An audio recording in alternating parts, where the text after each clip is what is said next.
What is going on, guys? Papacy back for the Duel Links video for you guys, and today we'll be talking about my KC Cup experience. If you guys enjoy that and you want to support the channel and see more Duel Links content, make sure to leave a like down below. And if you guys don't know, this is actually my second channel, so to say. I do have a main channel that's focused more on Pokemon, a link in the description. I just thought it would be better to separate the Duel Links content and the Pokemon content. So, going into the KC Cup, I had just started playing Duel Links again. It was like the end of March. The Jesse event was going on. And I remember hearing about the KC Cup, and I wasn't in King of Games at the time because I haven't played PvP since like January. And the meta changed a lot since then. So luckily I had a decent amount of time to learn the meta. The new set came out with the Masked Heroes and the Gear Gears and stuff like that. So that definitely was good in the sense of there was a big meta shift right after I came back in the game. So everybody had to learn the new meta, not just me. So I did play Masked Heroes. I'll talk about the deck list later. I just want to show you guys the KC Cup rankings if it's somewhere near. I'm only in Platinum 3 too, which is funny. I want to hit King of Games, but I was just so focused on playing the KC Cup. And then when I got tilted from the KC Cup, I just went to play Ranked, and I was in Gold. I think I was in Gold 4, now in Platinum 3. I was actually having a harder time in Platinum than in the KC Cup Stage 2. I don't know. But yeah, since I didn't reach King of Games, I had to play through the entire first KC Cup to Stage 20, which wasn't that difficult, but I'm not going to lie. Before I switched to Masked Heroes, because I was playing that Gear Gear deck from the last video, it was a little bit more of a challenge. Once I switched to Masked Heroes, it was just so much easier. Masked Heroes is just such a powerful deck. You can win turn 2 or turn 3 very consistently, and I just love that deck. So we have been invited to the North American 2018 Group Qualifier. I believe you got that if you were in top 600 of your region. So since I'm from North America, as you can see, number one, we have this guy Andy saying with 71,000. That's insane. I had 20,800. So that puts me somewhere in between. Let's see here now. Above 400, but below 300. So we'll say somewhere between 300 and 400, which really isn't that bad. And that was sort of my game plan. I wasn't going into this trying to be the number one in NA because I just didn't really see the point. I just went in there. I wanted to get my top 600 spot, and I wanted to secure that spot. And I believe yesterday being Sunday at 3 p.m. EST, that's when I played my last game. And then I didn't play. I checked it until midnight to see if I would stay in the top 600, and I stayed. I didn't play a single game. I was very, very passive. I just wanted to ensure that I made my spot. So if I'm being completely honest, I don't know 100% what the North American Special Qualifier is going to be like. Now, I played Duel Links since it came out, but I stopped playing for like 6 months. I took quite a few Duel Links breaks now, I think about 2 or 3 Duel Links breaks. And I don't really know how the World Qualifier stuff works, how the KC Cup works. This was actually the first KC Cup that I fully participated in. Last KC Cup, I didn't play Duel Links. I pretty much took a break. And the KC Cup before that, I was busy that weekend, so I couldn't play. So this is my first KC Cup, basically, that I'm actually played in. But somewhere over here, I took the survey too, which you guys should totally take the surveys because it helps Duel Links become a better game. It's already a great game, but still. Where is it? New World Release Campaign, obtain a legendary duelist. Is it this one? Yeah, okay. No, this isn't it. Where is it? It said something over here.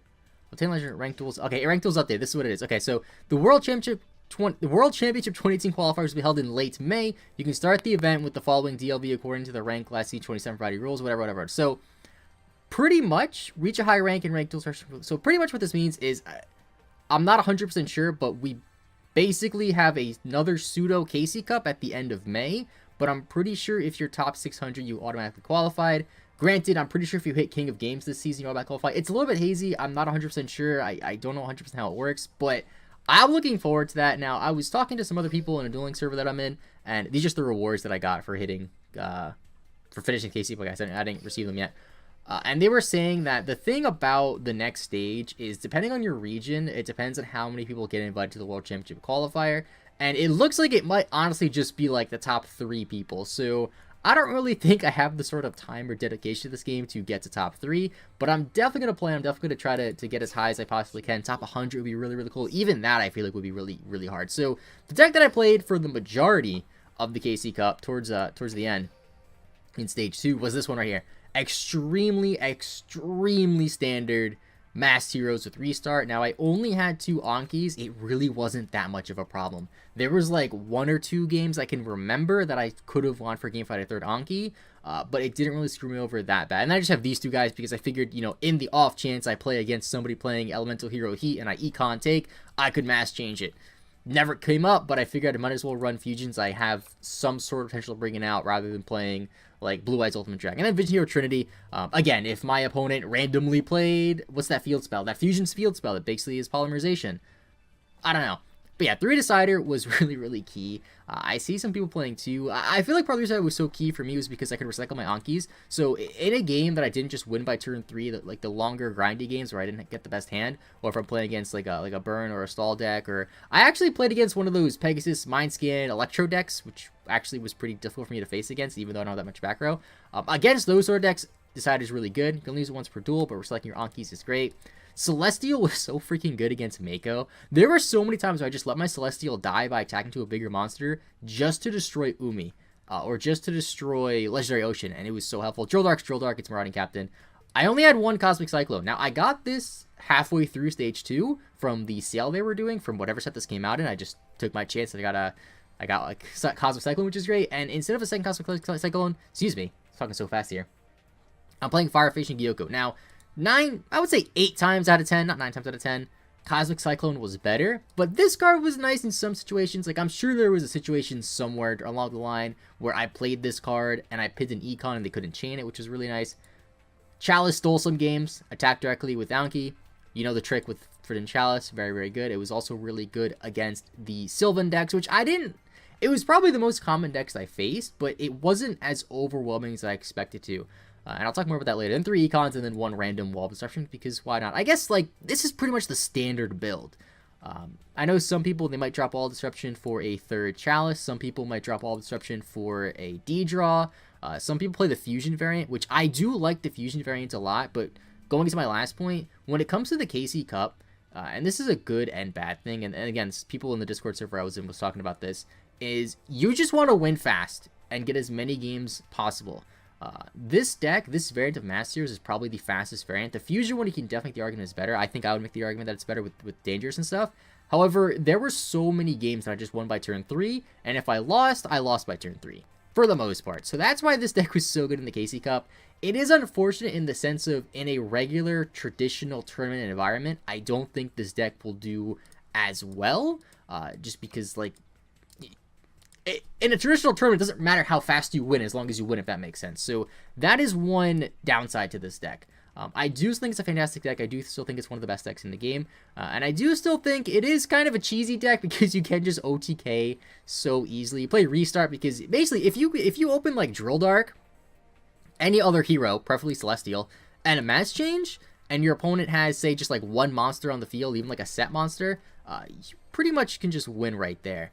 Transversely, if you have Forbidden Chalice and Mass Change with 2 heroes, you can just attack directly, and you can pierce with... There's been times where I pierced with Drill Dark, and then used Forbidden Chalice on my Anki to get that extra damage.